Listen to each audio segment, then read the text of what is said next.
In this video, I'm going to show you everything I know about flat towing, and specifically about Suzuki Grand Vitaras and Chevy Trackers.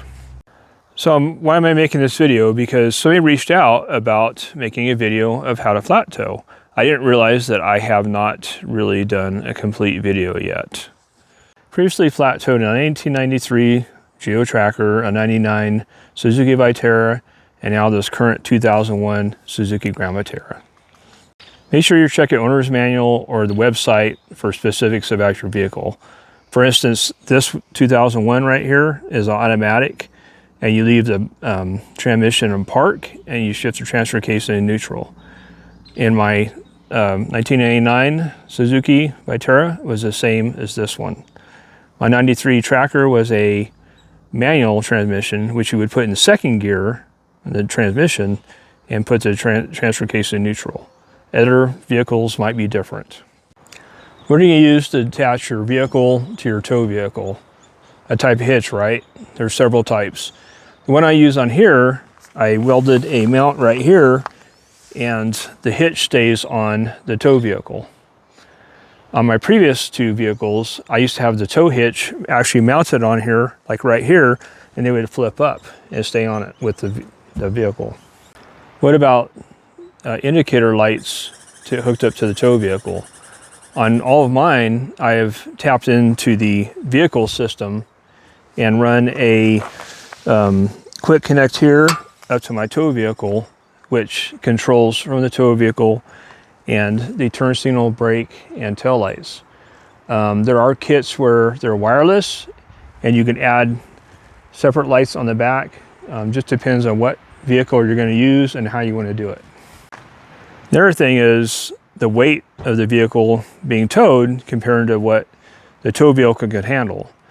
On every tow vehicle I've had, the vehicle has been light enough to where I don't need auxiliary brakes. If you're running like a Jeep, I would say a YJ or something bigger, or a bigger full-size truck, you probably need to have a braking system built into the vehicle itself to help brake going down the grades and this and that. So my Ram dually right here is definitely within the payload and towing capacity of not needing an auxiliary brake on my vehicle. So I was asked specifically about locking hubs. On the second gen Suzukis, they did not come with locking hubs. The front differential has a air actuated locking differential. People add locking hubs, which I have, to freewheel the front end. You just leave them in freewheel, it's just like driving down the road. Let's get ready to hook up here. So let's get the hitch ready. And then, so I'm using a Falcon all-terrain. Is the hitch I use. As you can see, it stays with the tow vehicle, which is really nice because on the car, there's nothing. So Jen usually pulls up for me. Just have to make sure that it's centered, the vehicle's centered with the hitch. And then she's off a little bit, which usually she thinks she's right on, but she's not. And I need to tell her what distance to stop. Luckily with this hitch here, it can be, within a foot because it's adjustable. Thank you. So this particular hitch uses a pin and then a retainer, which I'll put on right now. Again, the nice thing about this type of hitch is it's totally adjustable front to back. As you can see, this one's almost all the way in right now, which I could have been back further to make it work. Just put it in, put that in. Make sure it's good. This is my connection for the lights, which usually I have the lights turned on, and I'll plug it in and wiggle around, and I can see it, all the lights flashing and stuff, but we'll show you that in a minute. Hook up safety cables. So I use safety cables, and I use vinyl coated, and I use coiled ones, because that way they stay tight. You're not rubbing and stuff like that. And plus I wrap it around somewhat. I just think it's a better setup that way. So come around the other side. Again, as you can see, just goes up and like so. This, again, I love this hitch over when it's mounted to the vehicle, because of like this right here. It's like totally adjustable if you're off side to side, front to back. You see that side has less, this side has more. That just shows that we're off side to side a little bit. Totally adjustable. Works out great. We'll put my other cable on. So it's pretty much done. So right now, because these are releases, different hitches are different. And what this does is, when the hitch is all the way out, it's locked, extended all the way like it's supposed to be, right? So when you get somewhere and you're this is like kind of a bind or off like that, then you just flip these up, and then it releases it, and you're able to take it apart. But we'll show that when we're just kind of thinking it later on. All right, we're gonna check the lights now. Jen's back there, and she's gonna check for me. Tail lights. And then turn signals, both sides. All right, so we're all good. So this could be the important part right here, is like for the actual towing and the preparation. I'll close the door so it's not making beeping sounds. So when you know, obviously you have a key, right? So if you take it out, this will eventually lock up when it turns, because it's a safe, so anti-theft, whatever. So you gotta make sure you put the key in. I usually turn it on. You don't have to start it. Turn it back off, and now the key, or the steering wheel, is unlocked the whole time. You want it to be unlocked, because when you're towing the vehicle, it has to follow along. So that's why it's unlocked.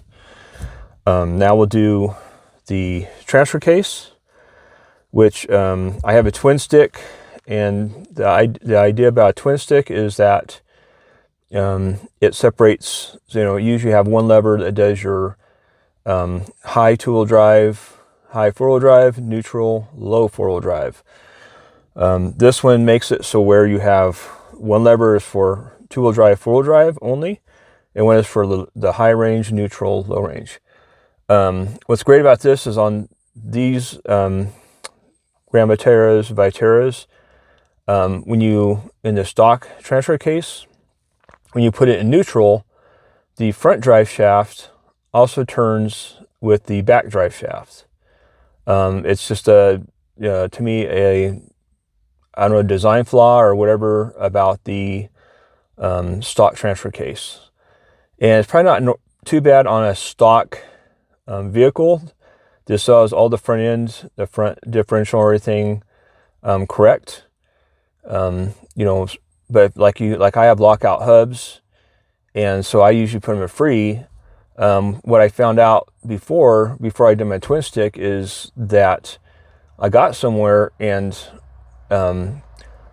one of the CVs had like thrown out grease and everything as we traveled, and it seemed like really hot, and it seemed like the hub was hot.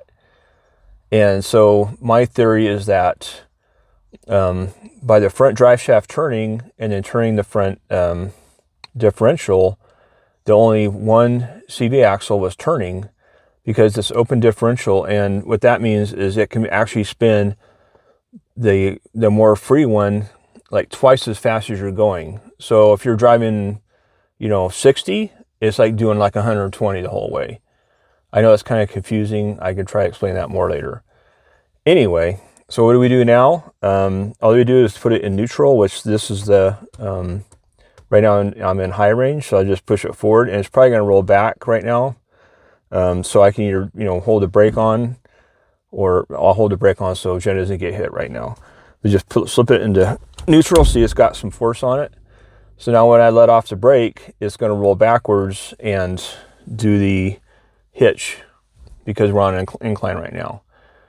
So make sure you're always hitched up before you put it in neutral, because even if you think you're on a flat, And all of a sudden it starts rolling, what's going to happen? All right, since we're on a good incline right now, I'm going to let off the brake, and Jen's out there to show you that the hitch is going to extend to its full position, at least on one of the arms, because we might be off a little bit. And there it goes, locked in. So when I take off, everything will center up and the other one will lock in too. So if you're towing a stock Grand Vitara, some row of this, then you're still going to do the key. That unlocks the steering wheel. And then what I forgot to mention too is I have an automatic, so leave the transmission in park. If you have a manual transmission, you put it in second gear. That's what the manual says, right?